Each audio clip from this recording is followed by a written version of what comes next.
होती है जहाँ अमेंडा नामी लड़की को होश आता है। उसके पेट पे संजीव से कैमरा लगाया गया था और जहाँ उसे होश आया था वहाँ भी दरख्तों पर कैमरास लगे थे। अब सीन कट होकर हमें 3 दोस्तों के ग्रुप को दिखाया जाता है जो पार्टी से निकलती है। इनमें से अमेंडा नामी लड़की को किसी का मैसेज आता है जो उसे मिलने बुला रहा था। अमेंडा अपने फ्रेंड्स को छोड़कर उससे मिलने के लिए निकल जाती है और रास्ते में मुसलसल उसे ऐसा लग रहा था कि जैसे कोई उसका पीछा कर रहा हो। फिर उसी टाइम जो उसे बुला रहा था वो उसे एक जोकर इमोजी सेंड करता है और पीछे से जोकर का मास्क पहने 2 लोग उसके मुंह पर कपड़ा बांधकर उसे पकड़ लेते हैं, जिसके बाद उसे जंग में होश आता है। वो परेशान थी कि वो यहाँ आई कैसे थी और उसे लाया क्यों गया था। वो जब इधर उधर घूमती है तो उसे मिसिंग लोगों के कुछ पोस्टर्स मिलते हैं जिनमें से एक उसका भी था, जिसे देखकर वो और भी ज्यादा घबरा गई। अभी वो शौक से निकली नहीं थी कि उसके सामने दोबारा 2 मास्क पहने लोग आ गए, जिन्हें देखते ही वो डर गई और इन मास्क पहने लोगों ने उसे एक इंजेक्शन लगाकर बेहोश कर दिया।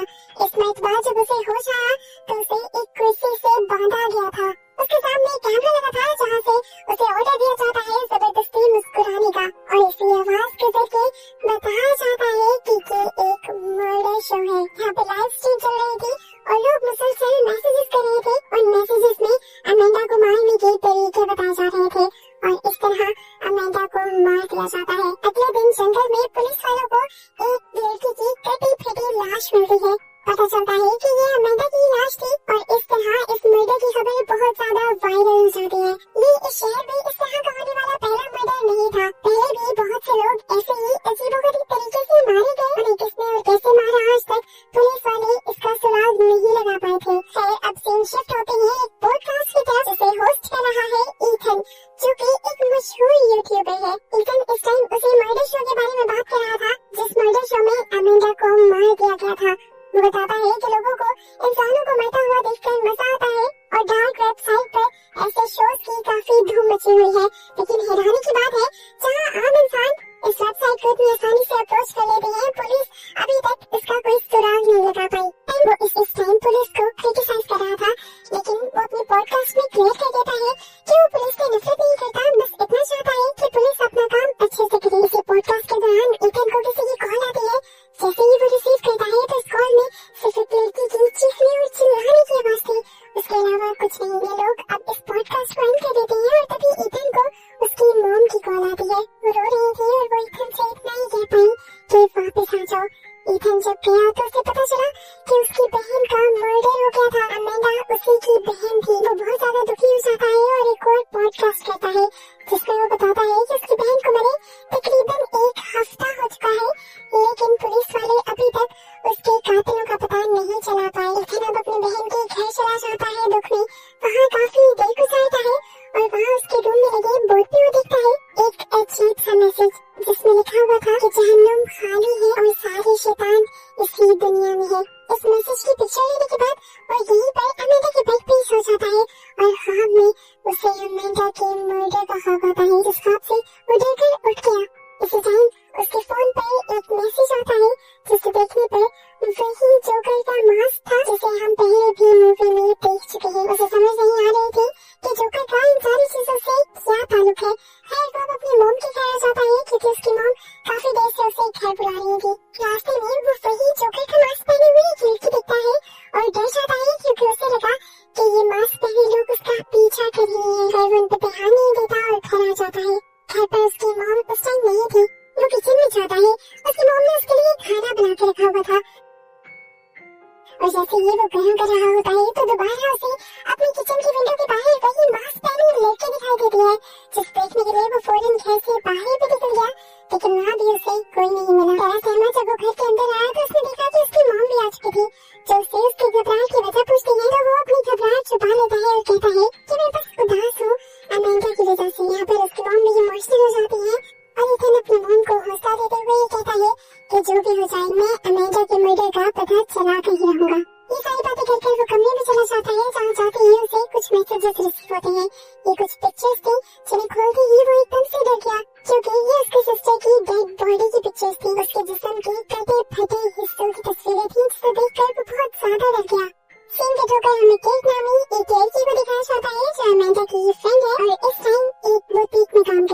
ईथन केट से मिलने के लिए आता है क्योंकि वो जानता था कि केट अमेंडा के बहुत ज्यादा करीब है। वो केट से मिलता है और उसे बताता है कि उसे आजकल काफी अजीब महसूस होने लगा है।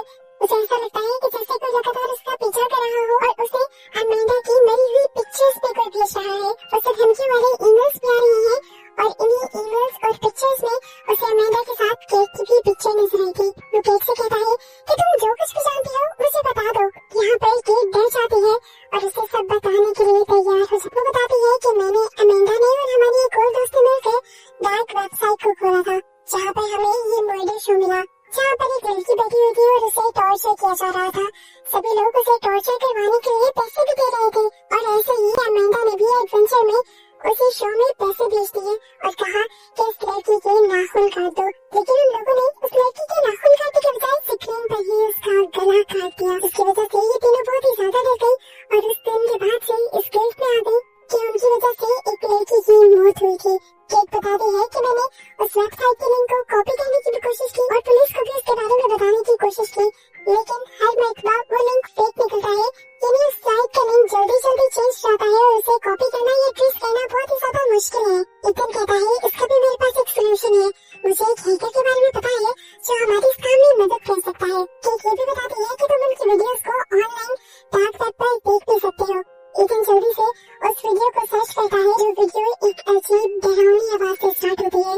वो बताती है कि हम लोग कभी भी अपना इंट्रोडक्शन नहीं देते क्योंकि हम तो हैं ही अंधेरी दुनिया के मालिक। वो बताते हैं कि इस वीडियो को देखने के लिए उन्हें कुछ चैलेंजेस दिए जाएंगे, कुछ पजल्स दी जाएंगी सॉल्व करने के लिए और जो उनको सॉल्व करके मर्डर शो को ढूंढ लेगा ये लोग भी उसको ढूंढ लेंगे।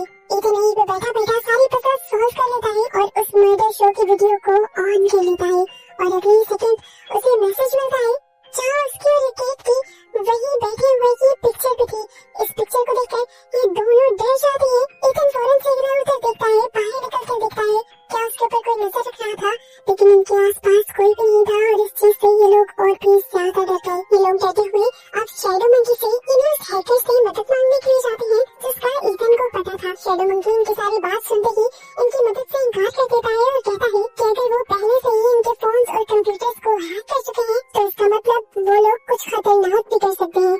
उसकी बातें सुनकर ईथन बहुत ज्यादा इमोशनल भी हो जाता है और गुस्से में भी आ जाता है। इस चक्कर में वो शैडो मंकी से बहुत ही अजीबोगरीब बातें कह देता है तो शैडो मंकी भी अब उसकी बात मानने को तैयार हो जाता है और उसकी तसल्ली सुनकर केट और ईथन उसके घर से बाहर निकल आते हैं। केट ईथन से कहती है मुझे नहीं लगता कि शैडो मंकी हमारी कोई मदद करेगा। तब ईथन उससे कहता है कि शैडो मंकी मेरी पहले 6 केसेस में मदद कर चुका है। वो अजीब सा है थोड़ा लेकिन काम वो अच्छा करता है। यहीं पर केट को याद आता है कि उसके पास एक डिटेक्टिव का कार्ड भी है जिसने अमेंडा की डेथ के बाद उसका इंटरव्यू किया था। वो ये कार्ड भी ईथन को दे देती है। ईथन इस नंबर पे कई मरतबा कॉल करने की भी कोशिश करता है लेकिन या तो ये नंबर ऑफ चल रहा था या आउट ऑफ सर्विस। खैर अब ईथन केट को उसके बुटीक में छोड़ देता है जहाँ पर वो अपना सारा काम छोड़ कर आई हुई थी। रास्ते में ये लोग डिसाइड करते हैं कि सुबह होते ही वो लोग उस डिटेक्टिव से भी मिलेंगे जिसका कार्ड और कॉन्टेक्ट केट ने ईथन को दिया है। बुटीक में जाकर केट अपने काम में लग जाती है और तभी उसे ऐसा महसूस होता है कि जैसे कोई इसका पीछा कर रहा है। वो खुद भी बाहर की तरफ जाती है तो वहाँ कोई भी नहीं था। वो वापस आकर अपनी जगह पर बैठ जाती है और इतनी ही देर में ईथन भी उसे वीडियो कॉल कर लेता है। काम करते हुए ये लोग इस केस पर भी वर्क करना चाहते थे। बातें करते हुए इनकी दोस्ती भी काफी अच्छी हो जाती है और तभी यहाँ की लाइट भी चली जाती है। केट उठकर फ्यूज देखने के लिए जाती है तो तभी उसे अजीबोगरीब आवाजें भी अब सुनाई देने लगी थी। केट पीछे मुड़ के देखती है तो वहाँ पर एक क्लाउन टॉय था जिसके अंदर से वो क्लाउन वाला म्यूजिक बज रहा था। ईथन जल्दी से केट को वहाँ से भाग जाने को कहता है क्योंकि उसे पीछे एक साया दिखाई दे रहा था। केट ने जब पीछे मुड़कर देखा ये वैसे ही जोकर का मास्क पहने एक लड़की थी जैसे मास्क पहने लोगों ने अमेंडा का मर्डर किया था। इससे पहले कि वो वहाँ से भागकर कुछ कर पाती उस पर हमला करके उसे बेहोश कर दिया जाता है जिसके बाद का उसे कुछ पता नहीं चलता। ईथन जो अपने फोन से ये सब कुछ देख रहा था वो केट की मदद भी नहीं कर पाता। जोकर का मास्क पहने वो लोग इस फोन को उठाते भी हैं तो ईथन उन्हें धमकी देता है कि मैं तुम्हें ढूंढकर मार दूंगा, लेकिन वो तो उसकी बात को सुनते ही नहीं। यहाँ दिखाया जाता है कि जब केट को होश आया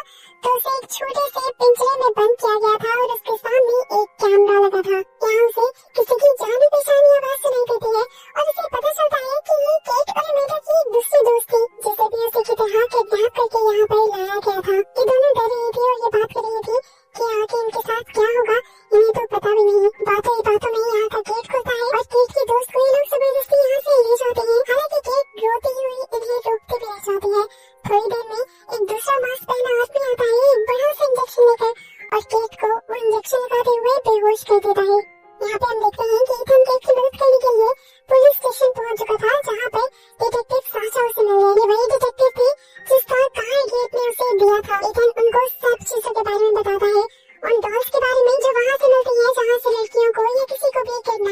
जाता है। वो बताता है कि जिस किसी ने भी केट को और इससे पहले उसकी बहन को किडनैप किया था, वो लोग जोकर का मास्क पहने अपनी उंगली छुपा के रखते हैं और ये सब डार्क वेब पे मर्डर शो के नाम से वो लोग दिखाते भी हैं। मैंने भी उस डार्क वेब को खोलकर उन वीडियोस को देखा है और उसके बाद से वो जोकर का मास्क पहने लोग मेरे भी पीछे पड़ चुके हैं।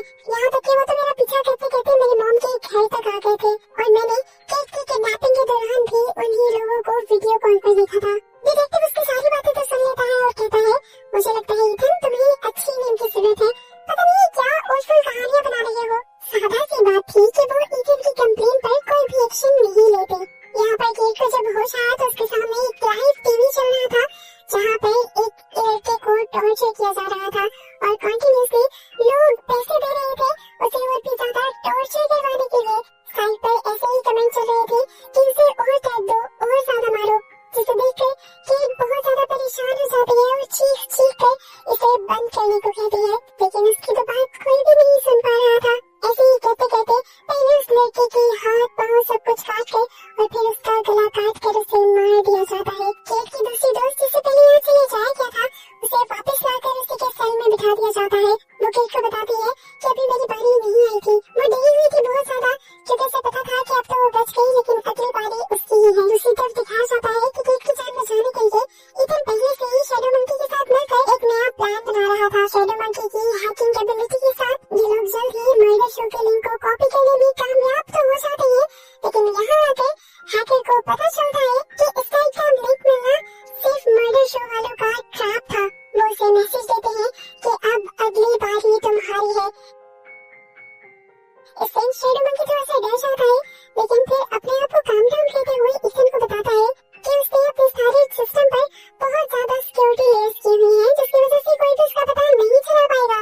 लेकिन तभी उसने रियलाइज किया कि उसका कैमरा अभी भी ऑन था, जिसकी वजह से ये लोग उसे देख पा रहे थे। अब तो वाकई डरने वाली बात थी। वो उठकर अपने बचाव के लिए गन उठा लेता है और साथ ही ईथन को किसी भी बुरे टाइम के लिए एक चाकू देता है। शायद ये लिंक कॉपी करने के बाद ईथन दोबारा पुलिस वाले के पास जाता है और उसे वही सारी कहानी सुनाता है, लेकिन पुलिस वाले अभी भी उसकी बात को सुनने को तैयार ही नहीं थे। दूसरी तरफ शैडो मंकी जिस टाइम पार्टी कर रहा था क्योंकि उसने उस साइट का लिंक हैक करके अपनी तरफ से बहुत बड़ा मार्का मारा था। यहाँ ईथन जिस टाइम डिटेक्टिव से बैठा बहस कर रहा था, डिटेक्टिव जब उससे सबूत मांगता है और ईथन जैसे ही उसे सबूत दिखाने देखता है तो वहाँ पर सारी ही चीजें बदल जाती हैं, जिससे ईथन और भी ज्यादा घबरा जाता है और पुलिस वाले उसे आराम से झूठा साबित कर देते हैं।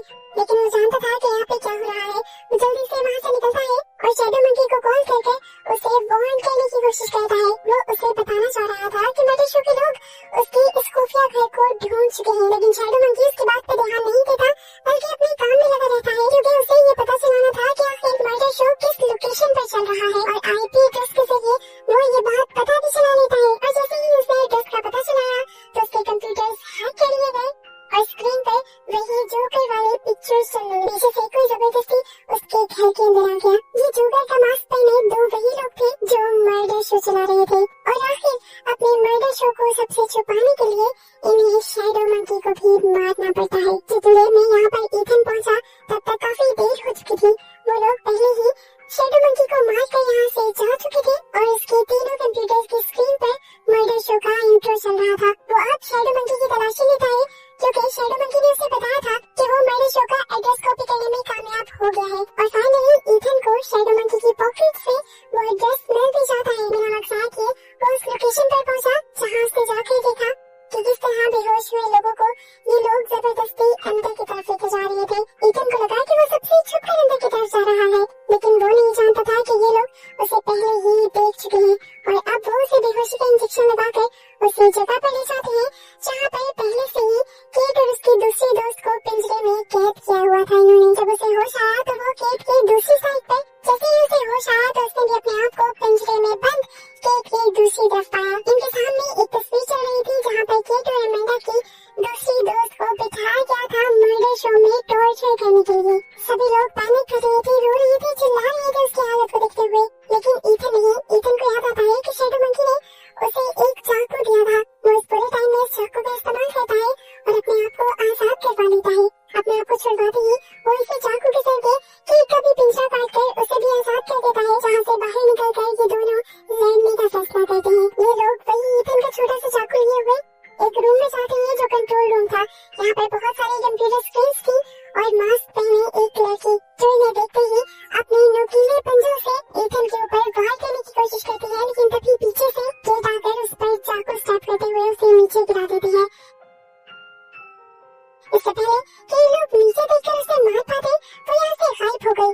अब ईथन और केट अगली तरफ बढ़े जहाँ पर और भी जोकर का मास्क पहने लोग थे और ये इनका मेन रूम था जहाँ पर बैठकर ये लोग इंसानों को टॉर्चर किया करते थे। यहाँ पर आकर ये लोग और डिसअपॉइंट हो जाते हैं क्योंकि ये लोग अपने दोस्त को बचाने आ रहे थे जिन्हें पहले ही मर्डर शो के लोग मार चुके थे। केट को समझ आ जाता है कि इन्होंने यहाँ जगह जगह ट्रैप लगाए हुए हैं और यहाँ से ये लोग बचकर नहीं जा सकते। इससे पहले कि ये लोग यहाँ पर भाग पाते बहुत सारे मास्क पहने लोग इनके एक गेट तक इकट्ठे हो जाते हैं। ईथन अपने आप को बचाने के लिए वहाँ से एक टनल के अंदर चला जाता है जबकि केट अब अपने डर से लड़कर इन लोगों से लड़ने का फैसला करती है क्योंकि वो जानती है कि अगर वो लड़ेगी नहीं तो वैसे ही मारी जाएगी। उसके हाथ में एक कुल्हाड़ी थी जिससे वो सबको मार रही थी।